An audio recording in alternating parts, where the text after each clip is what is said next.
Deputy Speaker, Honorable Cabinet Ministers here present, Honorable Secretary General, Honorable Coalition members present, Director of GRA and staff, senior officials present, ladies and gentlemen, all other protocols respectfully observed. It is an honor and pride for me to stand here today to moderate this important session in the history of the Gambia. We have a saying that people should be respected by their words, and they will be held accountable by what they say. It was part of the Gambia's history when His Excellency, President Adama Barrow, he just had a thought and a wish, and Allah answered that wish and made it to fruition. He made a wish that if he was to be elected president, he would make sure that the National Assembly members who will be serving during his time will have access to vehicles to reach out to the people who voted for them. He made that promise, not knowing that it will be answered. Therefore, he kept that promise. I will quickly call upon the Honorable Minister of Fisheries, and as some of you are aware, he is responsible for National Assembly matters. Therefore, Honorable James F.P. Gomez, you're welcome to make a statement. Thank you. To stand here on behalf of our President, President Adama Barrow, to hand over keys to this vehicle to the Honorable Speaker for the use of Parliament and our parliamentarians. Parliament has a very important role of oversight and legislation, and our President is well aware and committed to the fact that they must be facilitated to perform this role without any hindrance. As already said, there is no doubt this is history.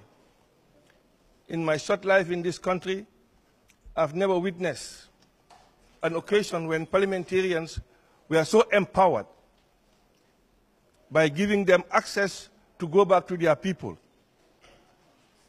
In fact, in the discussion, we used to lament that for parliamentarians to come to Parliament, they have to join public transport, and then they are not able to be punctual to get to Parliament on time. In the making, in the sense that we have never witnessed an occasion since independence where the government, the executive, have taken the legislature on a very serious note as prescribed by the Constitution. History is in the making because we have a president who is sincere, who have the goodwill, the wishes of the Gambian people, and the mandate of the Gambian people to carry forward the new democratic dispensation. In so doing, the president wants to respect Section 112 of the Constitution, which talks about upholding the dignity and respect of the National Assembly, making sure that members of the National Assembly are giving their dues in accordance with law. What we have seen before, after independence, members of parliament were subjected to what we call parliamentary loans in the First Republic. It was never even enough to buy them a four-wheel drive car. The most they can get is a Renault 12 car. We've witnessed that. In the Second Republic, as members of parliament, which I served for many years, we were subject to what we call bill of sales, and indeed referred to the junk at the MSA to go and look for scrap. Gather the scrap. This is a serious thing I'm saying. It's not a joke. It's what I've lived. We were subjected to go to the MSA junk, going to every part of government. We even came here to look for vehicles that were abandoned by officials of this department. I fully remembered coming here. I saw a good vehicle. Because I'm opposition, when I left, they gave it to an APRC member. And I always see that official, custom official, and I always remind him of that. That's what we were subjected to at the time as National Assembly members. We've seen where they approved $100 million supplementary appropriation in 2015 to buy vehicles for the executive, expensive vehicle, when our National Assembly members were begging for lift in the streets. We saw them being insulted when they are in public transport, being humiliated in the streets. And these are our lawmakers. We have a president who said, this will never happen to the National Assembly members of the Gambia as long as I am president. Yes, the government don't have the money. We didn't find it there. It was not there. It was looted, taken away. He was committed to this. From day one, he was committed to respect Section 112 of the Constitution and to make sure that National Assembly members become as dignified as they are in dispensing their responsibility to the nation. He used his goodwill. He used the overwhelming goodwill that the people have for this country, as the Honorable Minister and also the press officer to the office of the President have said, not to enrich himself, not to line up his pocket with money, but to make sure that he uses that to support the National Assembly member and all the government departments. And I think it's an error in the new dispensation in this country, an error that worth remembering. And I hope that as Gambians, we must appreciate the sincerity and the commitment of the President to the Gambian people. Yes, we have a free press. People are free to criticize and insult. But I can tell you that God never makes mistakes. He makes his judgment. He is supreme. We've been here, some of us, for 20 years. It was God who picked him out of all of us and said, this is the man who will take you out of the trouble that this country is going through. Therefore, he deserves the respect and the honor that God has given him, and that we, as Gambians, also have given him mandate to be here for the next 5 years. It is our responsibility. It is our responsibility not to abuse these God-given privileges. I want to ask you, or request you to remember what happened in Somalia, what is happening in Yemen today, what is happening in Libya, in many other countries, where dictators were removed and their countries were reduced to statelessness. We must avoid that. People must accept that government comes and government goes. The Jawara regime has gone. The Jammeh regime has gone. We have a new government today under Adama Barrow. And we must be sincere and be honest to ourselves and support this regime. Notwithstanding all that, you have every right to air out your opinion and your view about the way we manage state affairs. We are ordinary human beings. We can make mistakes. But we must not abuse that right. We must not infringe on what God has given us today. What has gone has gone. Let's focus on a future. Let's focus on a new agenda that would make sure that the National Assembly members can do their job freely, without fear of being expelled from their parties. And that's why, Madam Speaker, you can only deliver your duties responsibly when Section 91D is amended out of our Constitution. When our members can freely take us on board, challenge us as ministers, challenge us as government officials to make sure we do the right thing. We cannot condone corruption anymore. We cannot accept bribery anymore in this country. Some of our people are paid as small as $2,000. And they're working 24/7 to serve this country. And they have families. They have responsibilities. Therefore, as government officials, we cannot afford to abuse our offices. And I think it's the responsibility of the National Assembly to help the President to make sure that everybody on board is doing the right thing for the good of this country. And you can only do this when you are equipped with all the necessary paraphernalia for you to be able to achieve that. The office of the Speaker is underfunded. The National Assembly is underfunded. They are running under very serious crisis, which of course, the Secretary General is present here. This message should be sent to the president, to the entire executive, that there is a need to focus our attention on the National Assembly to make sure that they get what they should get.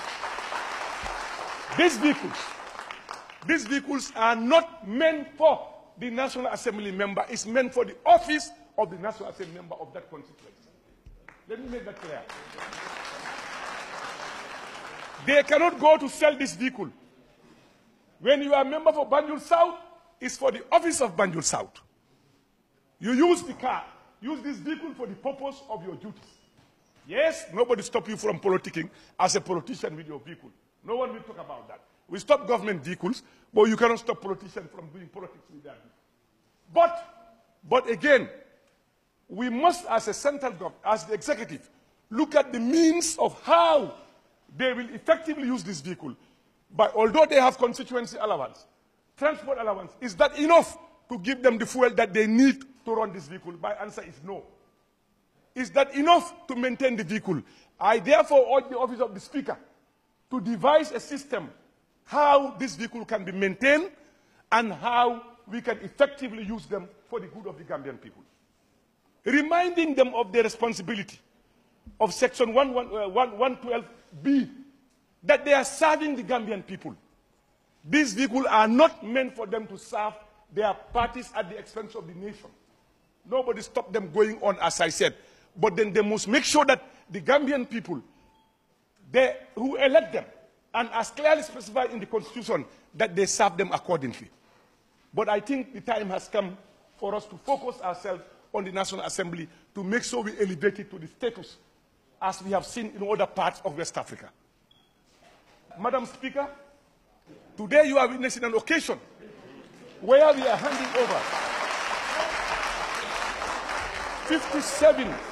57 brand new vehicles from the effort of the President himself, having great regard for the National Assembly. And indeed, he did not segregate. When people talked about giving it to the ruling party, he said, I'll give it to every National Assembly member. As far as I'm concerned, every member is a member and they are serving the nation.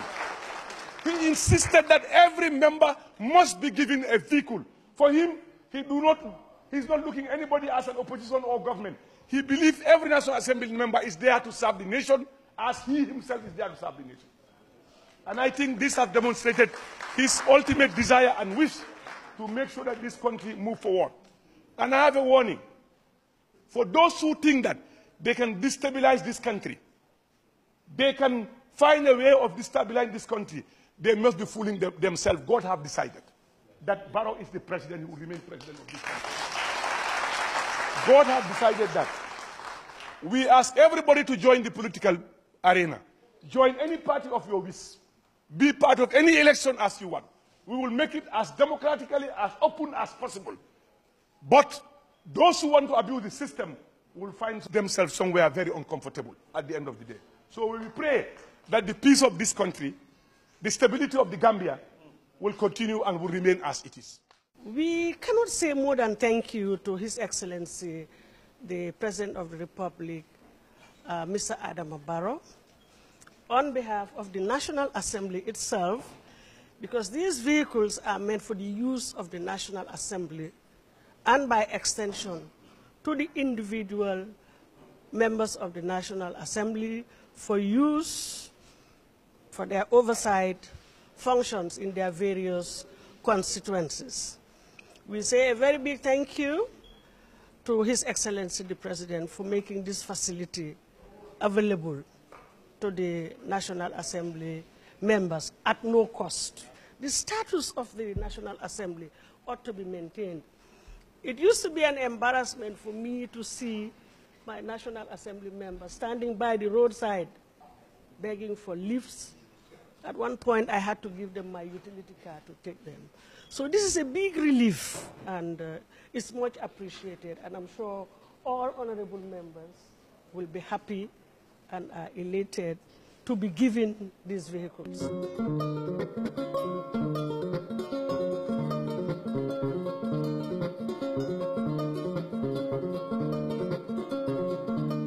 Kaira babe Gambia, Nema babe Gambia, dia babe Gambia, Gambia ni kairaba, Gambia ni nemaba, Gambia ni diaba.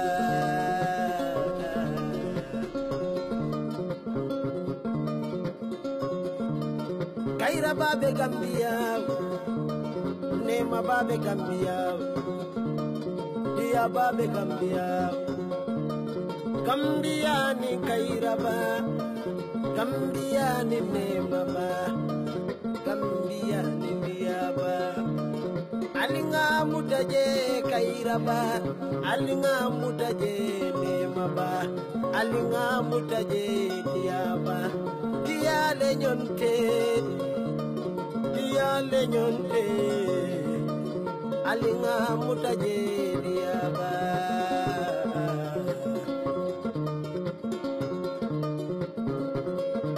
Gambia, Gambia, Gambia, Gambia, Gambia musolu, Gambia kebalu, Gambia dindulu, Gambia fonni kelu, alinga mutaje kairaba, alinga mutaje.